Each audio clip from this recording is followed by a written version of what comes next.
You're reaching for that second cup of coffee before 10 a.m., thinking it's your fuel for the day. It might be the reason you're tossing and turning all night.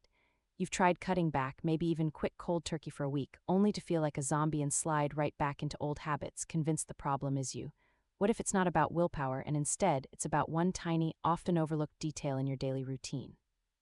It's completely understandable why you'd think your morning coffee is just a harmless pick-me-up. You wake up, you feel groggy, and that warm, familiar mug is your immediate go-to. You've probably heard that coffee has a half-life, meaning it takes hours for your body to process it. You might dismiss it because you drink it early.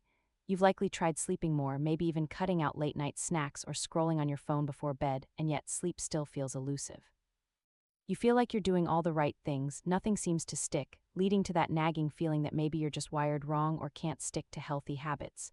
The truth is, most people underestimate how long the effects of caffeine really linger in your system, impacting not just your alertness, also the very architecture of your sleep, long after you've finished that last sip.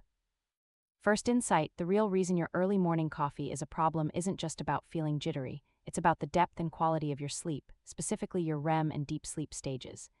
Even though you might fall asleep relatively quickly, the caffeine that's still circulating in your system interferes with your brain's natural signals that tell it to enter these crucial, restorative sleep cycles.